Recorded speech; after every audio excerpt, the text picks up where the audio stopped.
बोली मैंने शर्मिष्ठानी बुरो कियो है,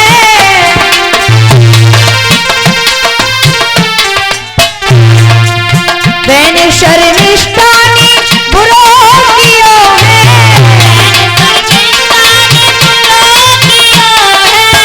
वो कुआ में ढकेला दियो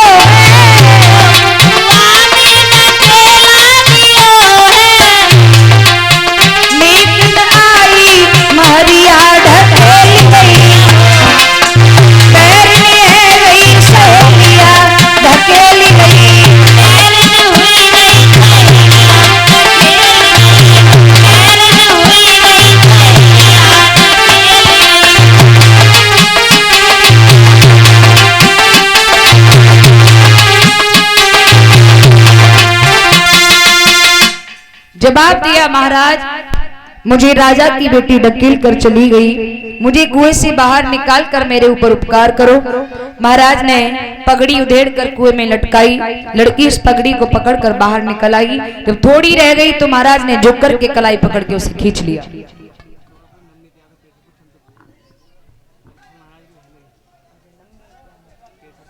श्रीमान नवनीत यादव केसरपुर से हमारे परीक्षित महाराज जी के बहनोई साहब हैं। ये 101 मुद्रिकाओं से बहन में बेटी को आशीर्वाद भी भेंट कर रहे हैं। अच्छा, और 101 मुद्रिकाएं ये कमेटी को सहयोग राशि भेंट कर रहे हैं। बहुत बहुत आभार। धर्म क्षेत्र में आगे को हाथ बढ़ते रहे। प्रभु कृपा वर्षा माता लक्ष्मी दाई निवास करती आशा कक्षा है। बोलिए सच्चिदानंद भगवान की। महाराज श्री सुखदेव जी कहते हैं राजन परीक्षित, महाराज ने पगड़ी उधेड़ कर कुएं में लटकाई, लड़की इस पगड़ी को पकड़कर बाहर आई। थोड़ी रह गई तो कलाई पकड़ के बाहर खींचा, उसे बाहर निकालने की बात चल दिए। देवयानी ने रास्ता रोक ली और जवाब दिया महाराज आप नहीं जा सकते हैं। बोले क्यों? क्योंकि महाराज आप जानते हैं कि कबारी बेटी की कलाई को पकड़ने वाला कौन होता है। क्या मतलब? मतलब यह है कि महाराज कबारी लड़की की कलाई को पकड़ने वाला वही होता है उसका होने वाला पति, उसका जीवन साथी। आपने मेरी कबारी कलाई को थमा है, अब आप हमें छोड़कर मत जाइए। महाराज कहने लगे मतलब? बोले मतलब ये है कि तुम वो संग कर ली ये शादी भोले राजा जी।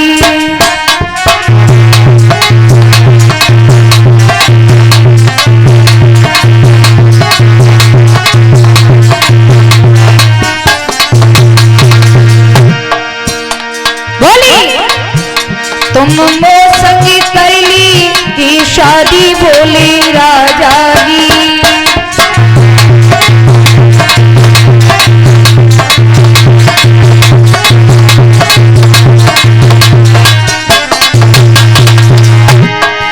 तुम बनो राजा में बन जाऊंगी रानी, मेरे जीवन की जिंदगी है रानी।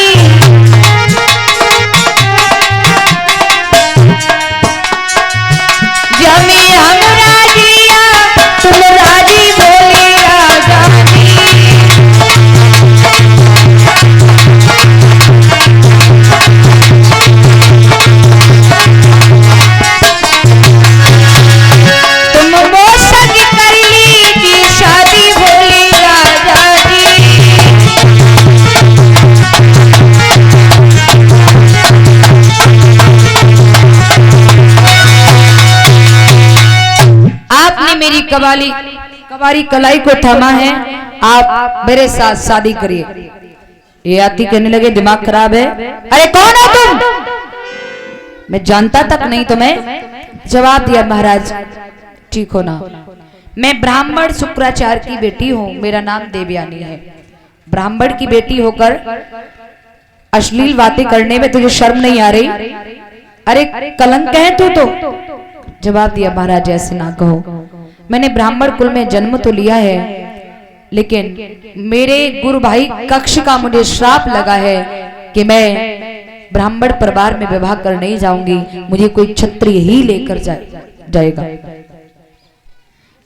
ययाति कहने लगे एक बात सुनो, इसमें अगर तुम्हारे पिता सहमत हैं, तुम्हारे पिता तुम्हारी शादी मेरे साथ कर दे तो ठीक है, लेकिन ऐसे नहीं।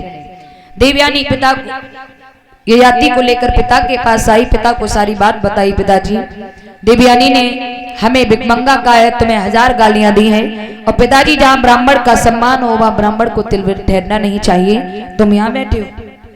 शुक्राचार्य राज्य छोड़कर जैसे ही चले तैसे ही बृहस्पति दौड़ कर आ गए, पैरों पर गिर गए, कहने लगे महाराज हमारी बेटी से अगर कोई गलती हो गई है तुम्हारी बेटी को क्षमा कर दो।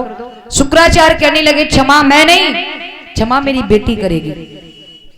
देवयानी कहने लगी हाँ महाराज, अगर मेरे पिता को अपने राज्य में तुम्हें रखना है तो एक शर्त होगी। क्या शर्त? ये होगी कि मैं अपनी शादी इन शख्स महाराज याति के साथ कर रही हूं, तुम्हारी बेटी मेरी बांधी बन करके जाए तो मेरे पिता यहाँ रहे। बोले ठीक है। ब्राह्मण शुक्राचार्य की बेटी महाराज याति की दुल्हन बन करके गई और राजा बृहस्पति की बिटिया बांधी बन गई। विदाई के समय महाराज शुक्राचार्य ने महाराज ययाति के मुंह से ये वचन लिया, हर्षोल्लास रति आश्रा करोगे सिर्फ मेरी बेटी के साथ, अगर तुम बांधी के पास चले गए तो हम तुम्हें श्राप दे देंगे। बोले ठीक है। विवाह लेकर के आए, धीरे धीरे समय व्यतीत हुआ। भगवान की कृपा से 2 प्रसव में, प्यारे 2 प्रसव में देवयानी से 2 बच्चों ने जन्म लिया, जिनके नाम रखे गए हैं यदु और तुर्वस। देवयानी के 2 बालक हुए। ये बात शर्मिष्ठा को मालूम पड़ी, शर्मिष्ठा को बड़ा दुख हुआ। एक दिन शर्मिष्ठा ने महाराज ययाति की रास्ता घेर कर एक बात कही कि महाराज एक बात बताइए, क्या कि दूल्हा की शादी में जो दहेज आता है वो दहेज किसका होता है? काय परीक्षित, दूल्हा की शादी में दहेज आवे कौन को होवे? कौन को होवे? ये राम टसा से मस्सो नहीं है, नहीं देखो नहीं लग रही कितनी सीधी है, देखो ए चप्पल है वहां तक खड़े है कि चप्पल दिखा रही है, क्या कह रही है? कीर्ति है तो चप्पल है।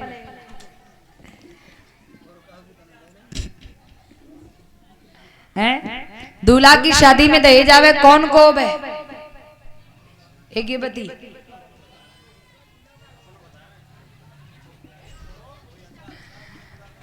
परीक्षित कह रहे हैं मेरो बहू और कौन को बहू? किसका हुआ?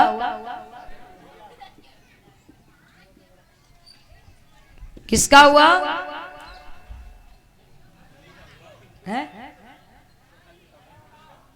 घरवाली को नहीं। दहेज क्या है? दुल्हन ही तो किसकी? वही पति की। किन की? वही हाँ जो करे हवाई तो दूल्हा की शादी में दहेज आवे कौन को होवे? दूल्हा को होवे। ययाति कहने लगे इसमें क्या पूछने की बात है भाई, दूल्हा की शादी में दहेज आता है वो दूल्हा का ही होता है। देवयानी कहने लगी, वो शर्मिष्ठा कहने लगी महाराज उस दहेज में मैं भी तो आई हूँ। सारे दिन सारी रात आप शर्मिष्ठा के पास रहते हैं, वो देवयानी के पास रहते हैं, आप मेरे पास क्यों नहीं आते हैं? अब तो भैया शर्मिष्ठा की बात तो मैं छुप करके आने के बाद महाराज ययाति जी देवयानी से छुप करके शर्मिष्ठा के पास भी आने जाने लगे। भगवान की कृपा से 3 प्रसव में शर्मिष्ठा से 3 बच्चे हुए, जिनके नाम रखे गए हैं अनु, ध्रुव और पुरु। एक दिन देवयानी के दोनों बच्चे यदु और तुर्वस बैठे बैठे आंगन में लड़ रहे हैं। महाराज बैठे बैठे चारपाई पर देख रहे हैं। महाराज के मुंह से निकल गया मूर्खो, जाकर के देखो शर्मिष्ठा के 3-3 बच्चे खेल रहे हैं, कभी झगड़ा नहीं करते, बड़े प्यार से रहते हैं। और जब आज सुन ली देवयानी ने एकदम खड़ी हो गई, बोली क्या कहा? शर्मिष्ठा के 3-3 बच्चे?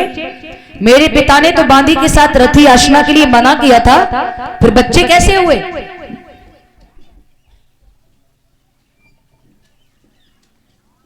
फिर बच्चे कैसे हुए?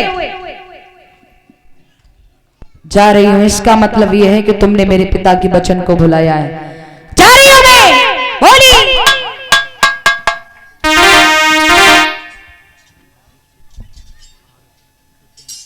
श्रीमान श्री भारत सिंह भैया जी की ओर से 101 मुद्रिकाएं भेंट हुई हैं। बहुत बहुत आभार। धर्मक्षेत्र में आगे को हाथ बढ़ते रहे, प्रभु कृपा बख्शाएं।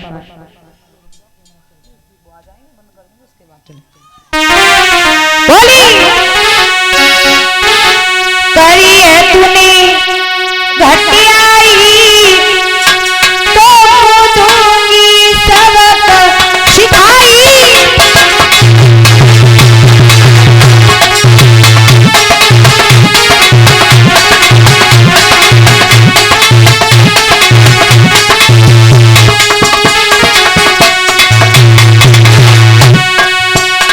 करिए तूने घटियाई, करिए तूने घटियाई, सजना दूंगी सबक सिखाई।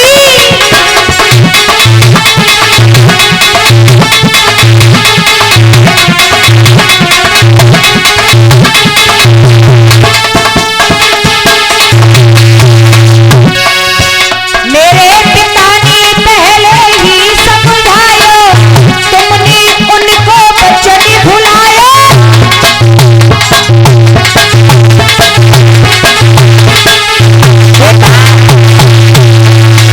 मेरे पिता ने पहले ही समझायो, तुमने उनको वचन भुलायो।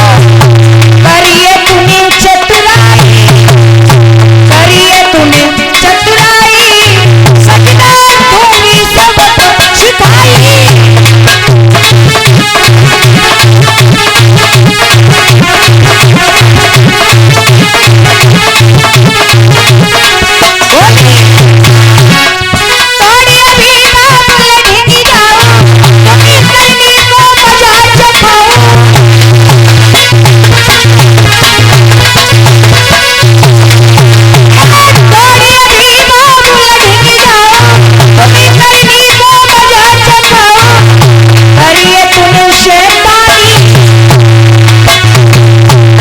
बेटा करिए तूने शैतानी, सबको दूंगी सबक सिखाई।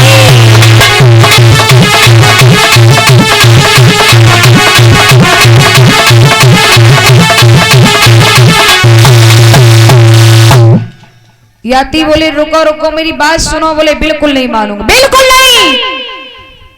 आज कल की तरह दोनों बालकन को उठाओ, एक को उठाए कि जा बगल में दबाओ, एक को उठाओ जा बगल में दबाओ, भाग खड़ी भाई। इनमें खटपट होए तो जे बाली बच्चा भी के बाप की ना जल्दी भागे। हाँ ऐसे ही देवयानी ने दोनों बच्चों को लिया, पिता शुक्राचार्य के यहाँ आ गई।